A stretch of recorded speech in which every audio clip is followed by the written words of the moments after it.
here with Paul from Chimp Spanner, and he just finished up his first show with Cynic here in the village in Dublin. Yeah. How'd it go? It was awesome, man. It was a few like first show nerves and stuff. Yeah. But it was kind of nice to see the crowd warm to us. Yes. We had a little hardcore of people that come to see us, and then by the end, I think we won over most of the people. It was packed, good crowd, really good. Yeah. And so this is like your first since Euroblast, and then it's kind of been a long gap in between touring, or?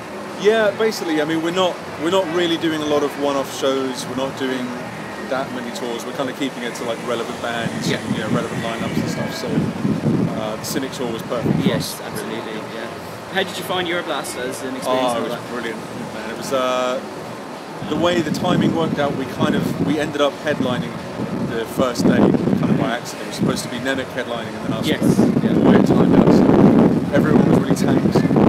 Yes, I can attest to that. The room was just full, and it was crazy, man. I've never seen people crowd surf to instrumental music before. Actually, the set tonight was 2/3 instrumental, which was interesting to see. Yeah, the opening band was instrumental, and you guys were instrumental. So definitely. Instrumental music. They were what was the name of the Shardborn. Yeah, they from were Limerick. They were cool, man. They were really cool. They're really good. So you've got a new EP coming out. February. Officially it's February 6th. We were supposed to have limited edition vinyls to sell, like from now, but we don't get them until London. So we'll be selling them from the London show onwards. Okay.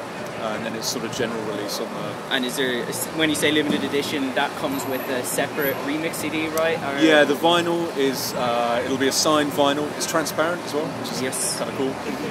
It'll be signed, and it'll have the remixes on the other side, and then the iTunes and CD release will just be just the EP. Just the EP. And whose idea was it to do the remix? It's all one. It's Subrogation, right? Is the one song? Yeah, it's the first track off of the last album. Last album, yeah. And that was Nathan's idea from Basick, yeah. And he was just like, dude, how would you feel about opening it up to remixes? And hi, Boris. And it was a great idea. I mean, we had a lot of really good submissions. I know Remy from the Instagram did one. He's on it. Yeah. The Algorithm remix is on there. It's really good stuff. So you said, I read that you said that the EP is a bit darker than At the Dream's Edge, but still has the same kind of feel. Yeah, but there's basically there's one sort of centerpiece song. It's like 14 and a half minutes long. It's Mobius. Yeah, yep. Mobius. And that was kind of like, without getting too into it, but the last kind of couple of years have been a bit weird.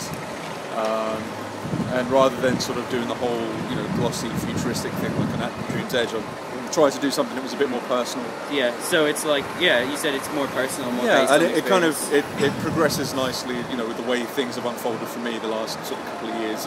So the fact that it's personal, does that mean that the writing process for it was any different? Or normally I don't really write, I don't sit down and record anything until I've got everything worked out.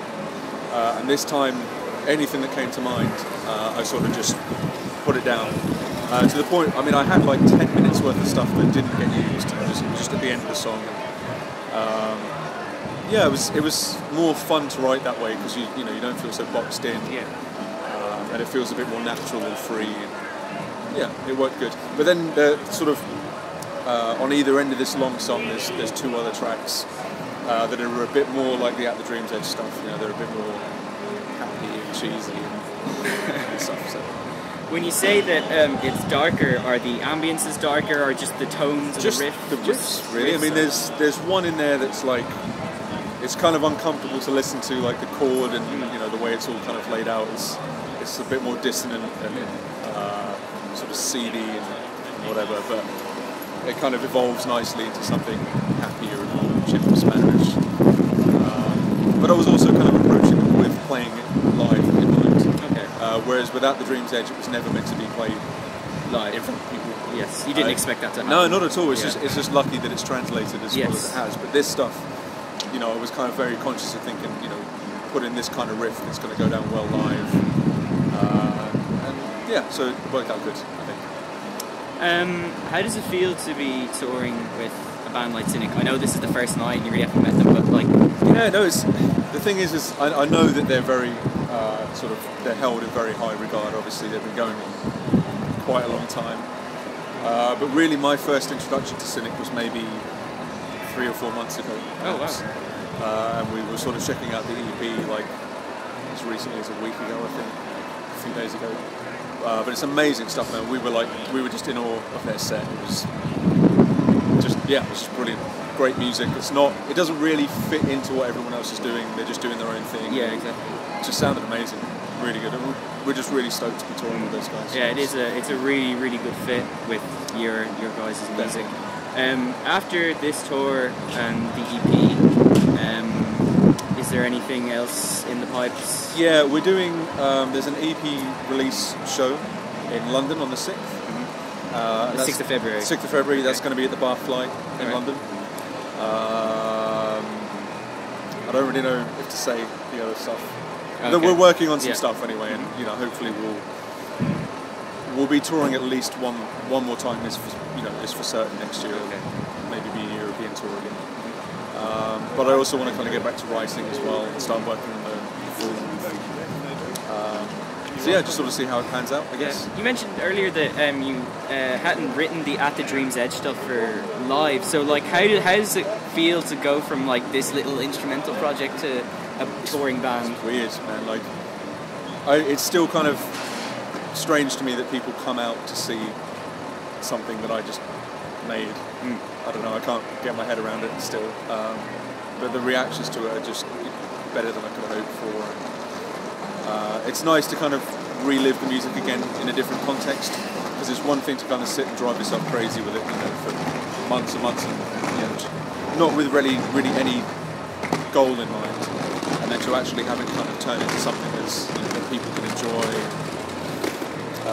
Yes, it's cool. It's really cool. Different question. If you were stuck on a desert island and you could only play 3 video games for the rest of your life, what were those 3 video games? Okay, SimCity 4 Deluxe. Yes. Because it comes with the traffic management expansion. Yes. That's great. Total Annihilation. If anybody remembers that game. Yeah, the old RTS game, right? Yep. Yeah. And Sims 3. Sims 3. Oh wow. Yeah, I know. Yeah. I was a big Sims player when I was quite young as well. That would be my 3 games. That's kind of sad. A lot of playtime. It's not locked yet, but it will be soon. I can cut that out. Oh, it's fine. You leave it in. Yeah, leave it in. Live. We'll do it live. That sort of stuff. And on the same island, you could only drink 2 beverages, one alcoholic and one non-alcoholic. And water isn't included. Okay. I would take Jameson's. Yes. And I would take original Lucasade. Interesting. I didn't even have to think about it. Wow, yeah. But I wouldn't mix them. You have this planned out in your head, right? Yeah. Oh, actually, no. I would take sparkling. Can I have sparkling water? Is that yeah, that's fine. Yeah, sparkling water. Sparkling water. Oh, I hate sparkling water. Any last words, shout-outs to do? Massive thanks to Nathan. Oh, yes, Basick. I completely forgot. There was some... because I couldn't get my laptop set up. There was a bit of trouble getting over here in the first place. Yeah, I mean, I won't go into the ins and outs, but it was a little bit hairy. Nathan kind of came and saved our ass at the last second. So yeah, massive thanks to the guys at Basick. Also to Jim's dad for sorting out a missing passport. And yeah, just to everyone that's bought tickets for these shows, everyone that came tonight. It was cool, and yeah, and basically everyone that's helping us out, supporting us, buying merch, buying the album. And thanks a million, Paul.